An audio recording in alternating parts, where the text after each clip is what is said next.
right, let's do it. You guys wanted the breakdown on the movie Nope, so I'm gonna help you out. Warning, this is a spoiler alert. If you have not seen the movie, scroll right on. Go ahead, get to going. There's such a large platform for open interpretation, meaning you can draw multiple conclusions from it. So the opening scene starts off with the verse, Nahum 3:6. Which, by the way, is a scripture about reaping and sowing. It says, I will throw filth at you and treat you with contempt and make you a spectacle. So immediately we see the scene with Gordy, the chimpanzee, who's unaliving the staff in the studio. And the camera focuses in on this shoe that's standing straight up, defying gravity, that's got a drop of blood on it, as Ricky, the little boy who is hiding under the table, is watching. And no one knows what that meant. But that's actually referring to an old folks idiom. It's a phrase that says, waiting on the other shoe to drop. That basically means you're waiting on something bad to happen. It's like impending doom. You know something's coming, you know something's happening, and you're waiting for it. And not only is it relevant for that one scene because Ricky's hiding under the table, not knowing whether or not Gordy's going to unalive him or not, but it's also setting the theme for the movie as well as the world. This feeling of impending doom, this feeling that something bad is coming, that everyone knows because we're living in the end times, right? So in the earlier scenes of the movie, OJ first sees and hears the UFO jean jacket as he's looking across the field over at Jupiter's claim. And at first he hears the screaming, but he doesn't see anything. But then as he looks up, he sees something quickly go by, and that's when he goes to tell his sister. So all throughout the movie, even though he never says it, he always has this suspicion that Ricky, who works at Jupiter's claim, has something to do with this entity that nobody else knows. And it's not until they install surveillance cameras on their house and around the perimeter of their farm that they realize that they have been watched the whole time. And this UFO entity that's been hiding inside of the cloud, now that it has been seen, is no longer hiding itself, and it becomes more aggressive, more territorial, and more dominant. It stops hiding. But as long as nobody knew it was there, it was doing its thing, operating in secrecy. And those of us with eyes to see and ears to hear understand how the elite work. So it's then later discovered that it's the eye contact that causes this entity to prey. So as the movie goes on, this thing is becoming more dominant, more aggressive, more territorial. And OJ makes a call to Emerald right before the phone dies. And he says, this thing is alive. It's been watching us. It thinks that this is its home. So there's this theme of submission and dominance. And what I found to be very intriguing was the cast member choice, that they were all minority. I also took notice that the UFO was very large, very dominant, very white. Even the sky dancers, those floaty things, were colored. So Jordan Peele really gave us some subliminal meat. If I can just take y'all back into the 1600s, we were not able, us colored people, to look our oppressors, those who were white, in the eye without being threatened with death, because it was a form of dominance. We were forced into submission, looking down all the time. They were what? Territorial over us. Just like Gordy, the chimpanzee, who we were also referred to as monkeys, we as a people began to stand up against our oppressors. And just as OJ Sr. made a reference to OJ Jr., he said some animals just cannot be tamed.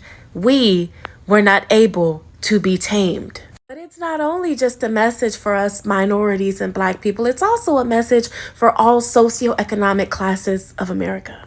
So in the ending scene, Jean Jacket, the UFO, it becomes more aggressive, more angry, more dominant, more controlling, and it transforms into this large, like massive entity. And it does it in this animalistic way, because we know that animals, are certain animals like peacocks and chimpanzees, they'll flare out their hair as a way to intimidate their attacker or the predator. So there's this moment where there's a showdown because they know not to look it in the eye, but OJ is looking it dead in its eyes. Basically, they're having this like pride showdown, and he's showing it that he's not going to back down. So the thing begins to whip out this like green, and it's going shh, shh, and it literally reminds me of whipping, like from slavery. So again, another innuendo. Because, you know, we were threatened with whipping and slavery and death for, And there's this one scene where OJ's in his stalled truck and he literally peeks open the door to look up and the thing is hovering over him, literally trying to intimidate him. And in that same scene, inside of the house is hiding Emerald and the tech guy, and Jean Jacket, the UFO, comes and vomits all of the blood, dumps all of the blood from the people that it killed at the fair onto the house. Like literally using death as an intimidation tactic. Where have we seen that? But anyway, let me move on. Did you notice how the white Mustang with the flags in his mouth so closely resembled Blucifer, which is the blue Mustang that's sitting outside DIA Airport? There's tons of conspiracy theories surrounding the Denver airport, especially when it comes to UFO activity, the NWO, and some underground occult stuff going on in the bunkers. So I found that to be an interesting prop. Now, there were a lot of spiritual meanings that I picked up on, especially relating to numbers. In the beginning of the movie, Ricky references that the Gordy scene lasted for 6 minutes and 13 seconds. And then again in the scene where he's doing the lasso experience, he says that every Friday night at 6:13, something extraordinary happens. Now, us who are believers know that aliens originate from the demonic realm. And the government has been very vocal about releasing footage of alien activity. So if you're a believer, you ought to know that any type of alien activity that comes to Earth is going to be demonic. What came to mind instantly when I heard 613 mentioned twice, because it was written into the script specifically for those two numbers, was Ephesians 6:13, where it says, "Take unto yourself the whole armor of God, that you may be able to withstand in the evil day, and having done all, to stand." Now, whether or not Jordan Peele knew what he was doing, God was using him in this movie, because we know that something supernatural is coming. And the only way to be protected is to do what? Gird up in the armor of God. There was also this one scene where all the cast members were inside of this diner and there were some kids outside wearing jerseys who were fighting.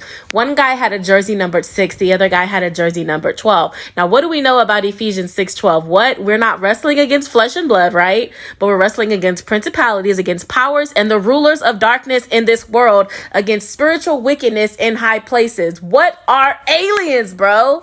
And not even just aliens, but all of the elite are hiding in the cloud, in secrecy, and trying to keep us in submission using their power of darkness. And they use fear tactics and death to manipulate us, to keep us looking down, so we never challenge them. And in that same scene, Emerald is wearing pants, and written on her pants say "RIP, no IP."